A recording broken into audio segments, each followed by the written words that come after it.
ముఖ్యమంత్రి రేవంత్ రెడ్డి రైతు నేస్తం కార్యక్రమాన్ని ప్రారంభించారు. ప్రొఫెసర్ జయశంకర్ వ్యవసాయ విశ్వవిద్యాలయం ఆడిటోరియం నుంచి మరో 1034 రైతు వేదికల్లో రైతు నేస్తాన్ని మొదలుపెట్టారు. 10 ఏళ్లు అధికారంలో ఉన్న వాళ్లు రైతుల పేరుతో వీధి నాటకాలు ఆడుతున్నారంటూ విమర్శించారు.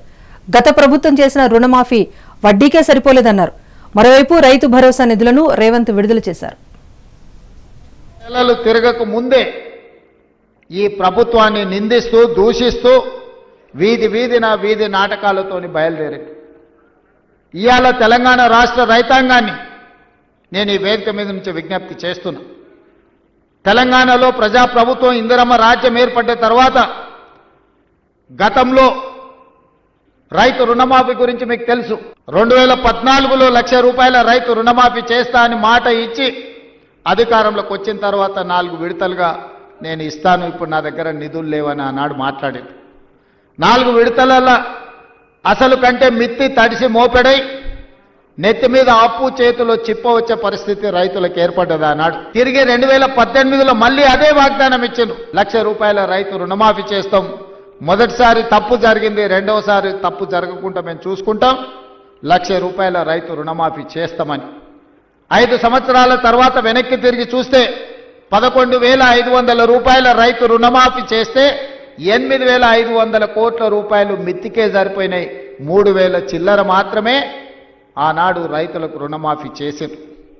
2 విడతలుగా మొత్తం లెక్క గడితే 10 సంవత్సరాలు 2 విడతలు ఆనాటి ప్రభుత్వం రైతులకు సరాసరిగా అందించింది 16-17 వేల కోట్ల రూపాయలకు ఎక్కువ ఇవ్వలేదు.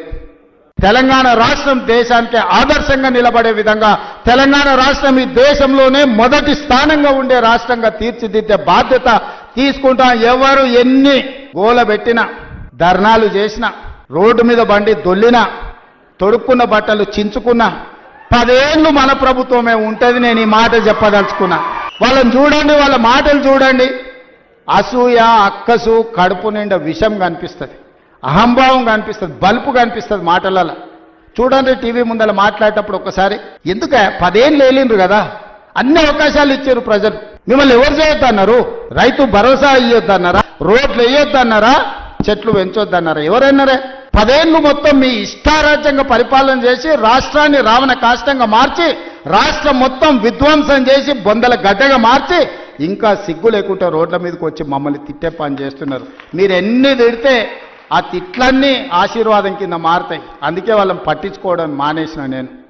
ఎందుకంటే రోడ్డు మీద మనం పోతుంటే అరుస్తూనే ఉంటాయి కొన్ని. అరిసినప్పుడు అరిసిన దానికల్లా వెనక్కి తిరిగి రైతులను కొట్టం కదా.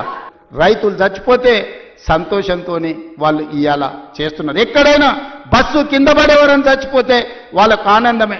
ఎక్కడైనా ఆహార కలుషితమైపోయి విద్యార్థులు చచ్చిపోతే వాళ్ళకు ఆనందమే. ఎక్కడైనా రైతు ఆత్మహత్య చేసుకుంటే వాళ్ళకి ఆనందమే.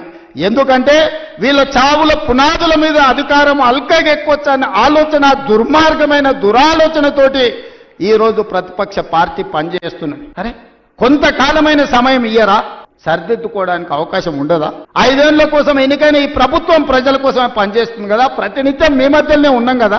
ఎక్కడైనా ఫామ్ హౌస్లో పండుకున్నామా? ఎక్కడైనా దాచుకున్నామా? లేం కదా. మీ మధ్యలోనే ఉన్నాం కదా. ఎవరు వచ్చినా కలుస్తున్నాం కదా.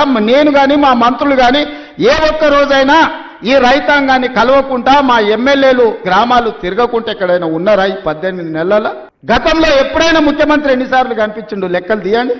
ఎన్నిసార్లు సచివాలయానికి వచ్చిండో మీరు చూడండి. ఈనాటి పరిపాలన చూడండి. అంతెందుకు, టెలిఫోన్ ట్యాపింగ్ గురించి మీకు తెలుసు కదా. భార్యాభర్తలు మాట్లాడుకుంటే కూడా ఫోన్ లేని పరిస్థితి ఆయనలో ఉండే. ఇవాళ మమ్మల్ని బహిరంగంగా వచ్చి ఏమన్నా దూషించినా ఫోన్లలో మాట్లాడుకుని మీకు అందరికీ స్వేచ్ఛగా లేరా? ఫోన్లలో భయపడుతారు ఇప్పుడు మాట్లాడానికి. గతంలో ఎట్లుండే, ఇవాళ ఎట్లుంది? ఈ స్వేచ్ఛ 4 కోట్ల తెలంగాణ ప్రజలకు వచ్చిందా రాలేదా? తెలంగాణ ప్రజలు కోరుకున్నది స్వేచ్ఛ కదా. ఇప్పటి వరకు దాదాపుగా రైతు రుణమాఫీ కావచ్చు, లేకపోతే రైతు భరోసా కావచ్చు, అదేవిధంగా వ్యవసాయానికి ఉచిత విద్యుత్తు కావచ్చు, అదేవిధంగా రైతులు పండించిన పంట కొనుగోళ్లు, దాంతోపాటు బోనస్ కావచ్చు, అదేవిధంగా రైతు బీమా కావచ్చు. ఈ 18 నెలలల్లా కొనుగోలుతో సహా మొత్తం కలిపితే 1,01,728 కోట్ల రూపాయలు ఖర్చు పెట్టిన రాష్ట్రం తెలంగాణ రాష్ట్రం. ధైర్యంగా పైసకు లెక్క చెప్తా రేపు అసెంబ్లీలో. 18 నెలల్లో రైతులు పండించిన పంటకు గిట్టుబాటు ధరతో పాటు బోనసు, రుణమాఫీ, రైతు బీమా రైతు భరోసా కలిపి 1,00,000 కోట్ల రూపాయలు ఖర్చు పెట్టిన ప్రభుత్వం, ప్రజా ప్రభుత్వం, మన ప్రభుత్వం. ధైర్యంగా గ్రామాలకు వెళ్ళి చెప్పండి. ఏ గ్రామంలో అయినా సవాలు విసురుదాం. ఆ 10 సంవత్సరాలలో వాళ్ళు చేసిన రైతు రుణమాఫీ ఎంత, ఒక్క సంవత్సరంలో మనం చేసిన రైతు రుణమాఫీ ఎంత. గ్రామ సభలు పెడదాం, గ్రామాలలో చర్చ పెడదాం. ఆనాడు వాళ్ళు పండించిన పంట కొనుగోలు చేయడానికి ఐకేపీ కేంద్రాలు తెరవకపోతే ఈ రోజు 8,000 పైచీలకు ఐకేపీ కేంద్రాలు తెరవడమే కాదు, 48 గంటలు తిరిగే లోపల ఉత్తమ్ కుమార్ రెడ్డి గారు ఏ రైతు పంట అమ్ముకున్నాడో అతని ఖాతాలో నగదు బదిలీ చేయడమే కాదు, 500 రూపాయల బోనస్ ఇచ్చి ఇవాళ రైతుల ఆత్మగౌరవం పెంచే విధంగా ఈరోజు రాష్ట్ర ప్రభుత్వం ప్రయత్నం చేస్తుంది.